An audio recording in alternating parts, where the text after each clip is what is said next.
Oke, assalamualaikum warahmatullahi wabarakatuh. Ini video kedua, kita lanjut ya.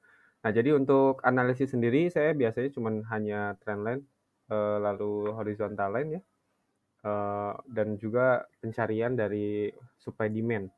Nah, sebelum masuk ke, analisisnya biasanya saya cari trennya dulu ya. Nah, cuman nanti mungkin random ya, agak random, maksudnya random tuh karena memang kita bisa shifting analisis dari A ke B, dari B ke C gitu. Jadi karena ini natural banget ya, gitu. Jadi memang saya bikin video ini secara natural, apa adanya. Jadi kalau loss ya loss aja, kalau hit SL, hit SL aja gitu. Tapi, kalau misalnya ada yang bisa diambil dari segi analisis yang saya bikin, silahkan ambil aja.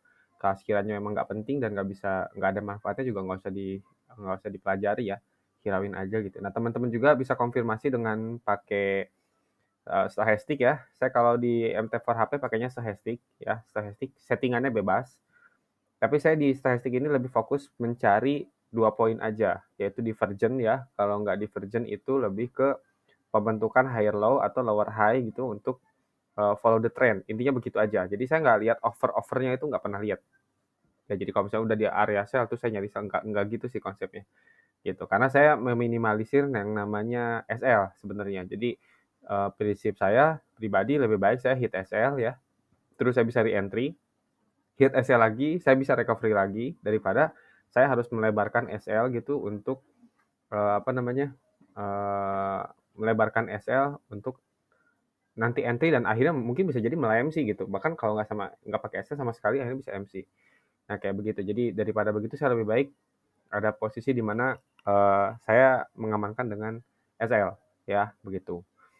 Untuk pair sendiri saya dominan hanya 3 sih sebenarnya, hanya USD ya, gold ya, terus di ya, US Nasdaq, terus GBP JPY ya, terus kadang-kadang juga di GU. Nah, USD ZAR ini baru sih sebenarnya, cuman jarang saya trade juga. Kalau USD CAD ini saya sih untuk kayak konfirmasi dengan gold aja sih, tapi nggak sering juga sih. Maksudnya kayak, oh oke kalau misalnya ini mau breakout gitu ada apa namanya korelasi lah dengan gold, tapi saya nggak pernah trade dengan korelasi ya, intinya itu aja. Terus ada BTC juga, oke ya, jadi hanya ini aja sebenarnya. Teman-teman bisa setup terserah, tapi baiknya sih menurut saya cukup dengan 2 3 pair aja udah. Fokus di situ benar-benar kuasain gitu. Jangan jangan trade dengan banyak pair sebenarnya gitu. Jadi satu pair 2 pair cukup lah gitu, nggak usah banyak-banyak. Oke, kita langsung di gold aja ya. Analisis kita hari ini seperti apa.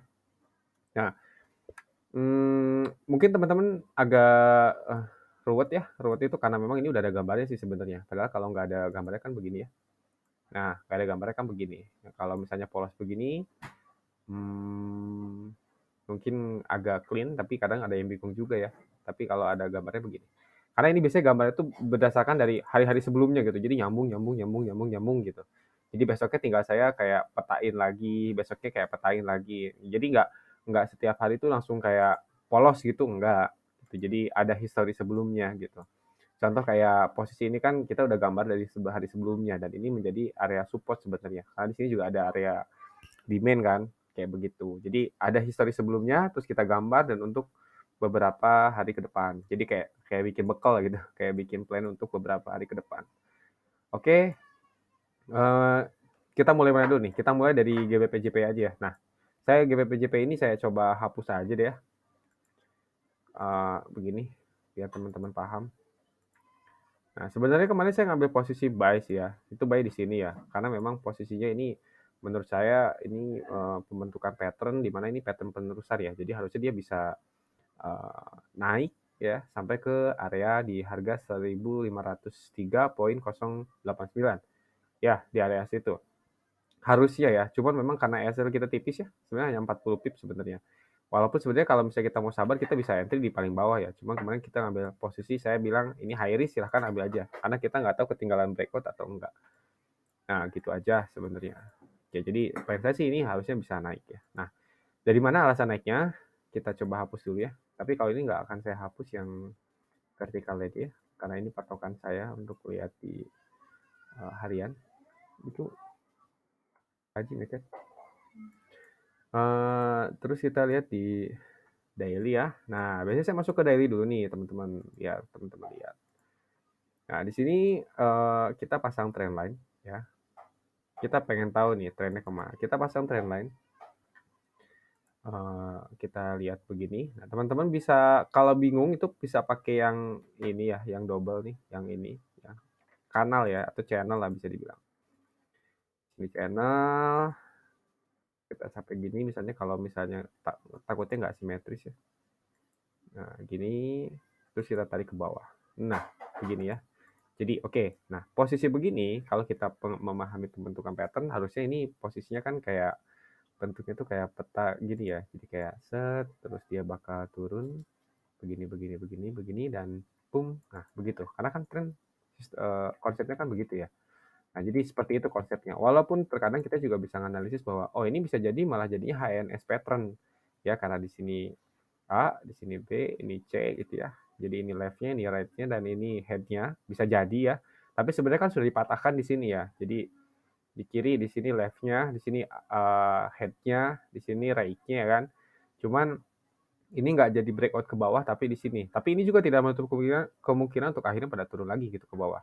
Dan kita nggak tahu. Makanya kita sih kalau prinsip saya lebih ke scalping tuh kayak begitulah. Atau misalnya day trade di hari yang sama gitu dan kita bisa close di hari yang sama. Jadi nggak banyak nahan-nahan floating lah gitu.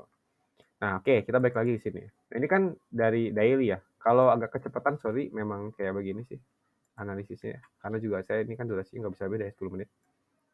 Nah, ini begini, kita lihat strukturnya aja dulu, struktur dari bentuk candlestick ya, karena ini daily. Nah, konsepnya kalau daily, saya biasanya cuma pakai patokan itu kalau follow trend ya, itu dengan dua bentuk candlestick. Jadi kalau misalnya di sini ada dua merah, berarti saya pasti sell gitu. Dan carilah posisi sell di TF kecil gitu. Ini juga sama nih TF kecil. Kalau di sini juga sama, di sini ada trendline kan satu bentuknya begini, terus begini, begini, begini ya. Ada dua saya buy. Saya agak cepat biarin aja. Maksud saya jangan jadi patokan teman-teman kayak oh ini kecepatan diulang lagi saya nggak mau ngulang-ulang. Biar teman-teman follow aja nanti sampai minggu depan nanti juga teman-teman bisa lihat sendiri kok.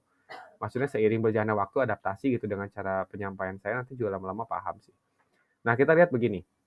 Ya, di sini ada rally dan ini bentuknya base ya. Jadi kalau secara secara simple di sini ada pembentukan base ya. Nah, base ya. Base itu kan kayak begini ya, kotak gitu. Jadi kalau saya kan biasanya rally, base, drop bisa jadi ya kalau ini fake out ya. Tapi kalau misalnya memang ini ternyata rally, base dan rally lagi, ya ini bisa jadi. Nah, ini kan kita mulai di awal September. Jadi kemungkinan pasti akan ada tren lah sebenarnya. Nah, kayak begitu. Dan ini ditutup dimulai dengan ranging kan. Nah, saya nggak lihat news sama sekali ketika analisis pertama, biarkan nanti news itu yang akan membantu nge-booster gitu posisi saya entry. Itu aja sebenarnya. Nah, kemarin saya ngambil posisi buy ya, karena mungkin semuanya ngambil posisi buy, jadi lihat aja nih doji semuanya, jadi kita sell di SL, mau buy juga di SL gitu. Dan dojinya pun ini di daily. Ya, nah, secara sekilas kita lihat pembentukan candlestick bahwa di sini ada mau kondisi breakout ya kan, kondisi breakout. Jadi ada kemungkinan ini akan naik ke atas dan di sini juga ada impuls sebetulnya. Kayak kita masuk ke H4. Nah, di H4 ini sudah terkonfirmasi bahwa ini ada kondisi bullish ya gitu, sudah kondisi close dan ini kondisi candlestick retest. Nah, berarti setup hari ini saya akan fokus untuk GBP/JPY kita ngambil posisi untuk buy. Oke ya, itu yang pertama. Lalu buy-nya sampai mana? Kita nggak usah muluk-muluk ya, kita cari saya fokusnya ke supply demand, support resisten lah sebenarnya. Kita ambil daripada teman-teman bingung pakai garis, saya bisa pakai marking dulu begini. Saya cari yang candlenya mepet-mepet dan barengan, simpelnya begitu nih. Kayak begini nih. Warna-warni ya, warna-warni dan itu sejajar. Biasanya itu kan bentuknya base ya. Jadi kita fokus ke sini dulu. Dari sini kalau sudah di marking kita masukin di horizontal line-nya untuk kita tahu nih harganya berapa. Gitu sih sebenarnya. Ya, teman-teman bisa pakai warna apa? Saya sih biasanya pakai warna putih karena kalau warna oranye kuning itu untuk saya bilang bahwa itu resisten di daily lah kasarnya. Nah, udah kita masuk di sini. Simpelnya ini TP kita sampai sini lah, kasarnya kalau kita ambil posisi buy. Lalu kita hitung ya jarak dari sini ke sini berapa. Ini ke sini ada 81 pip ya, 81,4 pip. Kita lihat ke bawah di sini ada 56 pip ya, lumayan agak lebar sebenarnya SL-nya. Nah, di sini biasanya kita take risk ya, ambil resiko bahwa saya akan ngambil posisi buy misalnya di sini. Nah, begini ya. Nah, sampai sini SL-nya di sini saya kasih tipis aja 30 pip misalnya. Jadi 1/3 ya, 30 pip. Jadi takutnya dia fake out ya. Nah, begini udah, kita langsung ambil buy aja entry, karena ini open sesi London dan kita ambil posisi buy, SL di sini, gitu ya. Nah, ini saya share ke grup, teman-teman boleh entry buy. Saya di sini nggak share lagi tentang kayak bentuk buy di sini, SL di sini, SL di sini, gitu ya, biar teman-teman bisa baca. Nah, caranya menentukannya adalah begini nih, simpelnya. Ini kan merah ya, merah nih. Di sini kan ada harga nih, 151.800. Nah, itu SL. Ya, jadi kalau teman-teman lihat gambar saya langsung aja. Ini SL-nya. TP-nya itu 153.055 nih sampai sini. Ya, kita ambil di bawah juga nggak apa-apa, dikurangin bebas lah. Gitu. Jadi saya ngajak teman-teman biar bisa entry sendiri. Ya, kayak begitu. Anggap di sini berarti kita punya TP ini di 96 pip ya, dengan SL sekitar 32 pip. Oke ya. Langsung aja buy, berarti kita kalau ambil buy sekarang kita ngambil posisinya di sini. 42 pip ya. Kita ambil 42 pip.